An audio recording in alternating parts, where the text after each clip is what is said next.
All right, well, we're entering session 4 now, which means we're getting close to the end of our training. Won't be much more um, from here, so you should have been taking your tests. You should be um, finished with a few of them now, and your grades should be coming up. You should be seeing that you actually should be probably passing the test by now, or darn close to it. The only stuff left we have now is the UAS safety and the risk management stuff. So we're going to dig into this now and finish you up so that you can go take that test. So today we're looking at UAS safety, aeronautical decision making, crew resource management, emergency procedures, and so on. You can see them all here. Um, our goal for today, well, actually for the next set of videos, is to make sure that you have a full understanding of the aeronautical decision making and how to manage the resources that are available to you to minimize risks associated with flight. Sounds pretty easy.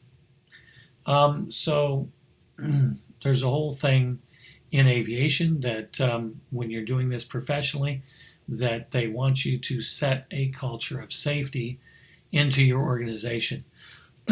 So no matter if it's a big business, a small business, or whatever you're doing, they want you to be thinking safety.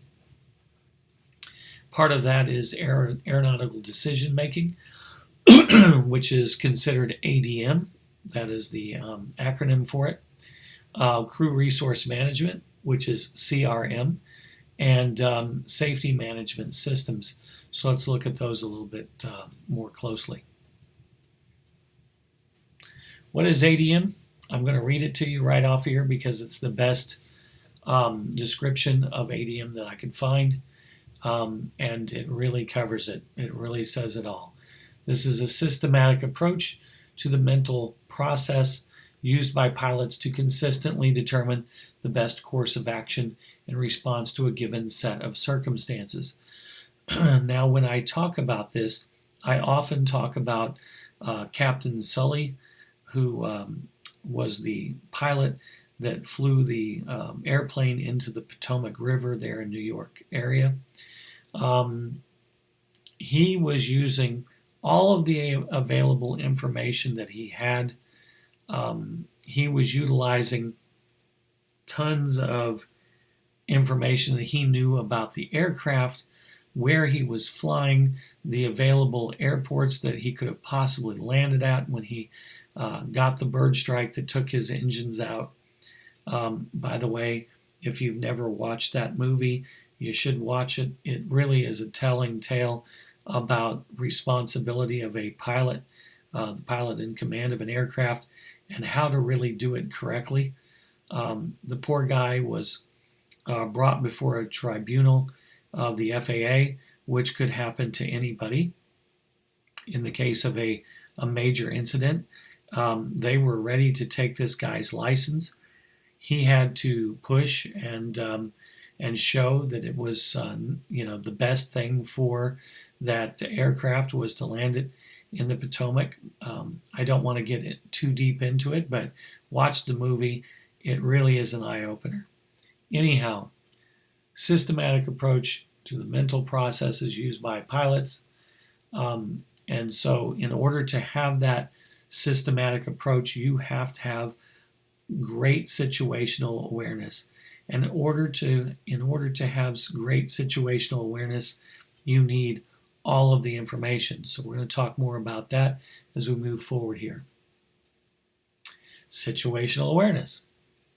It can be things like your weather briefing, information from your air traffic control, ATIS, all of that, the ASOS, AWOS. We've talked about all this stuff, going on to those radio channels and understanding the weather.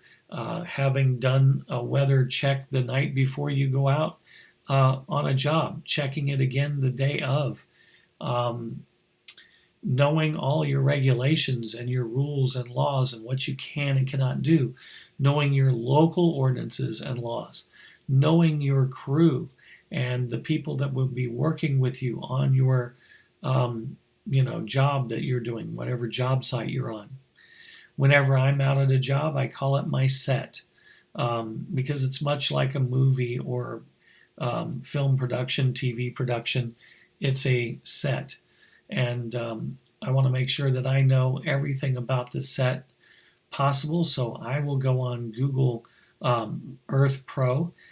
It's a free application that you can get if you just look it up on Google. Put into the browser that you're looking up Google Earth Pro and download it for free. Start learning about it. It gives you great situational awareness as to where things are located on the ground around where you might be flying. And it's all using satellite imagery, and then of course you have measurement tools and everything else, but all part of the situational awareness. There was a job that I did with my little company called Third Altitude Productions when we were doing a music video. It required us to be in the city of Clearwater and Dunedin, Florida. We did some portions of the shoot in Largo, Florida, and out on the beaches near Clearwater Beach. And I went ahead and got in touch with the Film Commission. It's called the St. Petersburg Clearwater Film Commission. And they put me in touch with people that we needed because we were going to fly over roadways and around parks and different things that the different cities had ordinances against. And, so we really wanted everyone to feel comfortable with us.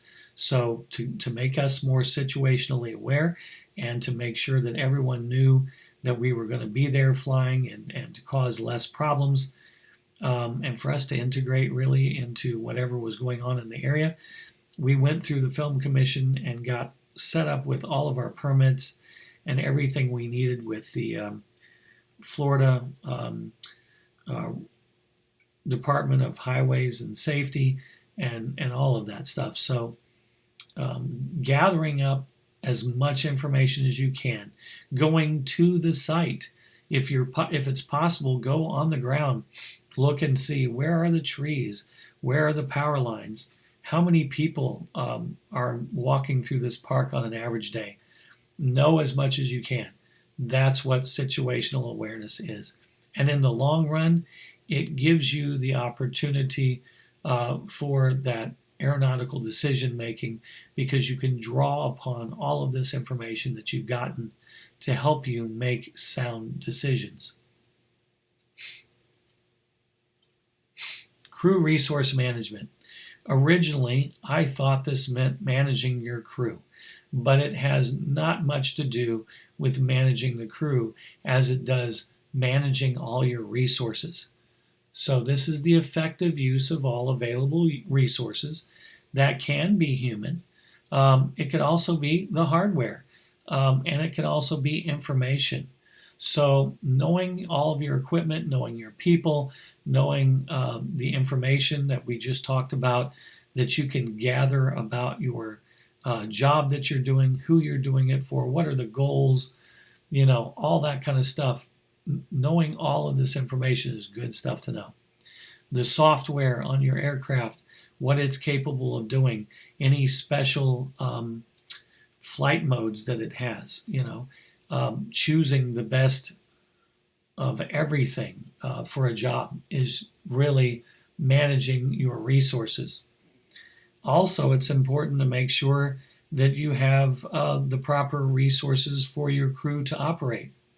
Like if it's a sunny day, are you all taking whatever sun protection and equipment you need, hats and those types of things to keep sun out of your eyes, sunglasses, all that kind of stuff. Those are all supports that you need. It's all part of this crew resource management. So I'm going to kind of give away a question that I constantly see involved with these tests. So if they talk about the techniques for crew resource management, that are applicable to what we're doing with UAS operations, because obviously CRM and ADM and everything that we're talking about all came from the aviation world. So they really came from the piloted side. So how does that work with us? Well, delegation of operational tasks and managing crew members. This is important for the RPIC, and the RPIC stands for Remote Pilot Command, if you haven't caught on to that yet. Delegating and making sure you manage crew members, telling them, hey, I need you to be over here. I need you to help me with this, that, or the other. Utilizing the people on your crew for the best possible outcomes. I was just qualifying a couple of new pilots for Civil Air Patrol yesterday, and I was explaining to them that, you want to use your visual observers. You don't want to necessarily have them all standing around you and not moving or doing anything. Yesterday we came into a situation where there were a couple of poles that we were going to try to fly in between or around. And from where we were standing, it was hard to tell as the aircraft was approaching those poles if we were in between them or not. And so I told one of the pilots that we were qualifying, I said, you should tell your VO at this point. Go on down, maybe walk down toward that area and give me a new perspective. How close am I getting to these poles, etc. So don't be afraid to delegate. Don't be afraid to ask people to do things. Whatever you need for a safe flight, you can, of course, help out by communicating these things to your crew before you ever even take off by having a crew briefing. This is very important as well, to make sure that everyone understands what your goals are, so that when you ask them to do something, they don't have to ask you why. It should be pretty apparent to them at that point why you're asking. Recognize and address hazardous attitudes. We're going to talk more about that in some upcoming slides. I think it'll be on the next video, but hazardous attitudes, there's 5 of them, and they can contribute to failure on a mission. It can cause unsafe situations that could result in some pretty negative things happening. So they're all the attitudes of human beings that are either yourself or someone on your crew. So you want to be looking out for the types of attitudes that might come onto your job site and create problems. The next one is to establish effective team communication procedures. Let everybody know the different words you're going to use for things. If you're going to be using call-out procedures, and I suggest you do, for all of the major points in your flight, such as when you're going to turn on the aircraft and spin the rotors, you want to make sure you're checking with your crew to make sure everyone knows you're turning the aircraft on and that sort of thing. To when you're going to take off from the ground, when you're going to come back for a landing. So making sure everyone understands, I'm going to be making call outs. These are the different terminologies I'm going to be using. Having crew briefings to make sure that everyone is aware of the goals and situations that you're looking to accomplish from this job. That's all good communication. And then making sure that you have the means for that communication, such as radios, or if you're going to use cell phones, or if you're just going to use voice. Talking about that beforehand will help everyone to, have their own 2 cents to maybe throw into the pot to say, hey, maybe we're going to be too far apart for just voice commands. Maybe we do need cell phones. Involve your crew and listen to what they've got to say as well, because you never know who's going to have a great idea on a job site. So the next thing up, be open to questions and concerns from any and all crew members. Just saying this, you never know where and who's going to have a great idea. Even Captain Sully, if you watch the movie, the last thing he does after he's kind of made his own mind about what he might do, he double checks with his first officer just to see if there's not some other ideas that he hasn't explored yet. Be open to listening to your crew. And you never know who's going to have that grand idea that might save the day. But the question you're going to see on the test is, where do you implement or integrate these crew resource management techniques? And the answer is into all phases of the SUAS operation. You see I printed it down here at the bottom of the screen. What is the remote pilot's job as far as integrating CRM techniques? And that is to integrate them into all phases of the SUAS operation. Risk management. What is that? Well, it's a part of the decision-making process which relies on your situational awareness, being able to recognize problems, and then having good judgment to reduce risks associated with each flight. All of this can happen from training, and more training, going out and flying, and operating with a crew. This is all going to be good things to help you to make better decisions. It will help with that judgment and reduce risk. But also, like we do in the Civil Air Patrol, we have a risk management matrix that allows us to score out the different factors that we find that are important to safety. And so you go down the sheet and you score out the factors.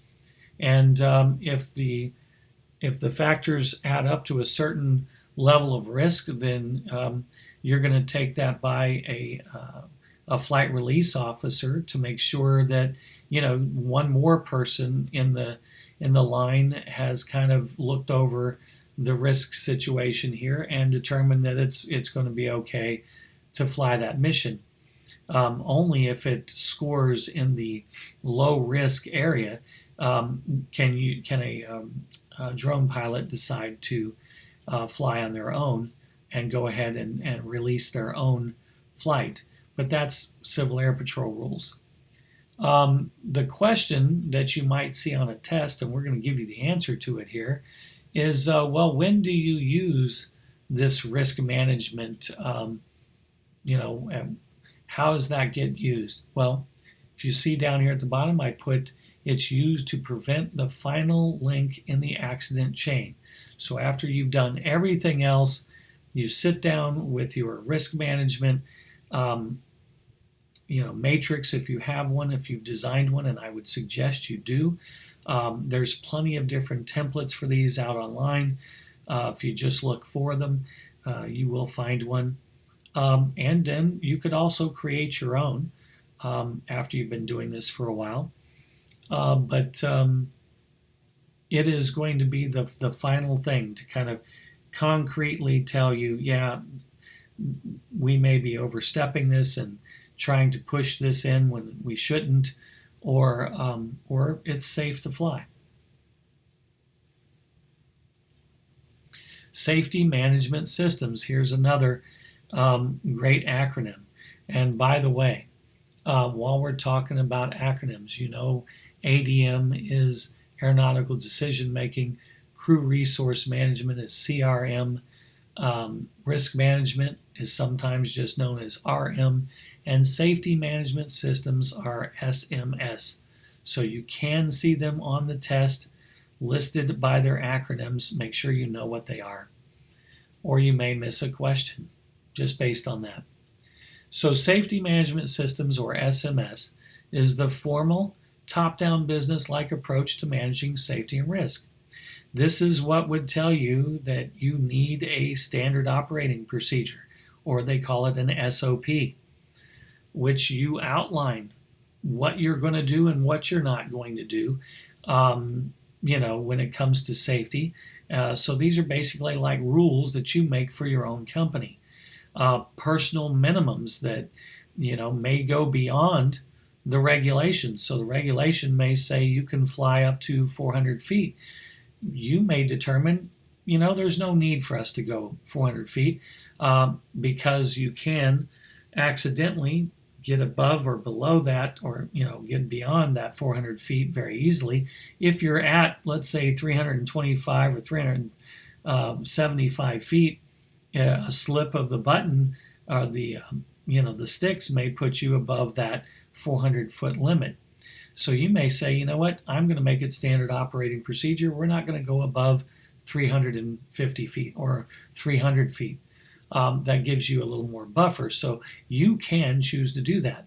And again, that would be part of this whole SMS, is to have standard operating procedures, maybe have a safety officer, or like the Civil Air Patrol has when you've gone through your risk assessment, that you also have a point score value where if it scores to a certain level, you're going to let someone else in to kind of discuss this information before you are given the green light to go ahead and take off. So this is all good stuff. This is the business end of it, and it feels like a business because it's top-down management of safety. So we also have to talk about what is the pilot in command responsible for. We kind of touched on this in a previous video, but everything. Everything is the PIC's responsibility. Assessing the operating environment. So not just knowing your weather and all that stuff, but going down to the location before takeoff and kind of looking around to see, are there people around here? Will we have to fly in certain directions because of things that are on the ground, obstructions such as trees and buildings, and where's the wind coming from, and where might there be strange currents or wind shear things that are coming around buildings or hills or all that kind of stuff. Knowing your operating environment, determining the number of crew that you will need. So VOs and people managing the controls, all that stuff, they're not necessary. They're not in the laws. Nonetheless, if you get onto a scene and it's your best thinking that you may need some additional people, then you can have that in your standard operating procedures. You could say, you may not even say that this particular situation's in your standard operating procedures, but you get onto a site and you say, you know what, I think I'm going to need some extra people because I'm not going to be able to see around this building or these trees or whatever. You can say what you need. But if something happens, something goes wrong, and you didn't do this, if you didn't decide that this particular situation needed extra personnel, and the FAA disagrees with you later because there was an incident, then they may determine that you were operating with undue hazards and cite you for doing that. So be cautious. Make sure you're determining the number of crew you need, and make sure those crew are set to fly, that they're in good health, and that they're not on drugs or under the influence of alcohol that would make them non-qualified to fly. You, as the pick, are the person that decides who to communicate with. You're the one that delegates and sets expectations for your crew. You're also the one that is responsible for maintaining that crew and making sure that they've eaten food, that they've slept the night before, that they have water if it's out. If it's hot, you're going to be out in the sun. That you have food if you're going to be out there for a longer period than, say, 4 hours. That is the suggested time limit for air crew to have food. So 8 hours of sleep is also suggested the day before, or the night before, rather. So all of this is important. Do you have the resources to keep your crew going, and are they in good shape? And then you are to manage and supervise that job from the very beginning to the end. I even supervise my jobs from the time we roll in the vehicle, not even when we get the drone out, but when we roll in and when we roll out. But legally, as far as the FAA is concerned, from the time that your rotors turn until you come back and stop those rotors, that is your supervising time. Make sure that everything is complete. Now, we've got to go over PAVE and I'm Safe, because these are two acronyms basically that or anagrams. I'm not even sure what you call this, but it's PAVE. They all obviously stand for something. So when you're doing your pre-inspections and trying to make sure you're going to get out there and be safe, you want to make sure, one, that you have the pilot is safe. So you yourself, are you good to go? Is your crew good to go? Are you on drugs? Are you under the influence of alcohol or drugs? Did you get sleep the night before? Have you eaten in the last 4 hours? Do you have any other medical issues going on? Are you sick? That's all pilot. And right there is where you would switch over to the other checklist, which we're going to go over next, which is I'm Safe. So right here at pilot, we're going to go down I'm Safe, but we'll get to that in a minute. The next thing in PAVE is the aircraft. Did you check the aircraft? Is it airworthy? Is everything that's connected to the aircraft connected safely to where it's not going to fall off during flight? Have you checked the rotors? Is there anything wrong with those? Just everything about the aircraft. Have you looked at the mean time between failures? Have you looked at the aircraft log to see how many hours it has in flight? And then, of course, you check that against your mean time between failures to see, are the rotors or the motors or anything else needing changed on this aircraft? Are we close to the time where failure would be expected? Environment. They couldn't make a really nice acronym here if they tried to use the E here. It would have been PAVE, and we wouldn't have liked that. So they took the V out of environment and completed the PAVE. So environment, did you check the environment like we were talking about on the last piece here? Did you look to see if there were trees and buildings and all that kind of stuff? Did we check the weather? Very important. And then E is for external pressures. Believe it or not, drone pilots end up with sometimes more external pressures than pilots do in piloted aircraft because you're down on the ground where there might be vehicles moving, where there might be people that might run up on you and say things like, hey, what are you doing in my neighborhood flying this drone? Are you invading my privacy or something? As a professional drone pilot, I've been out in the street. I've been out on jobs in the field, and I've seen this happen. People have come up to me yelling and screaming in my face, that they didn't want a drone in their neighborhood. It's even gotten to the point where law enforcement had been called, either by me or by the person that sees me out in the street and is worried that I'm violating their sanctity of their home or whatever. And of course, that's never the case because we wouldn't do that. As professional drone pilots, we fly by the best practices that say that not only are we going to fly safely, but we're also going to abide by people's privacy and their sanctity of their property and what have you. So we're just we're not going to be causing problems out there. We don't want to do that because when we do that, that makes people run to their legislators and make phone calls and get upset with their legislators. You need to make more laws and rules against these aircraft in my neighborhood. And that's the last thing we need is more constraints on drones. So let's all do this together. and make sure you are taking care of these things. But those are some of the external pressures that you may face that a normal pilot would never face. So obviously we would have some more things to deal with than a pilot in an aircraft. And then here's I'm safe. I'm safe. The I stands for illness. Are you sick?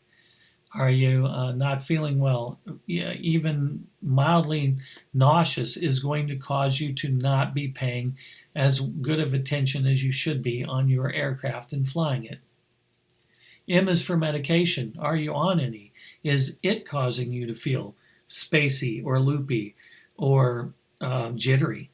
So any of that kind of stuff. S is for stress. Are you undergoing any stress right now? Are there any things going on in your life? Have you suffered a recent breakup? Has there been somebody close to you that has deceased? All these things could be stressors that, you may want to take some time off and not fly. Alcohol. Have you drank any? We're going to get more specifically into alcohol in another video. But, you don't want to be under the influence in any way, shape, or form. F is for fatigue. 8 hours of sleep is what is recommended. If you're feeling tired and groggy, depends on who you are. You may require 10 hours of sleep. You may require a nap every day. So whatever it is, if you're tired, you shouldn't be out flying. And then E is for eating. Have you eaten? And again, your recommended period of time is 4 hours. So again, like with everything else, if the FAA has to come out and do an investigation because an incident has occurred, you want to make sure you'll be able to tell them that yes, everybody on the crew has had a good night's sleep. Everybody here ate within the last 4 hours. That's all going to be helpful in your case. So we're going to stop there because we've cut about almost 33 minutes of video here. So this is one of our longer videos. And we're going to break this information up. There's still a lot more to go here, but we're going to make some smaller videos to go along with this one. But this gets us started and gets the really meat and potatoes here of the safety systems down. So again, stopping here. Happy studying until the next video.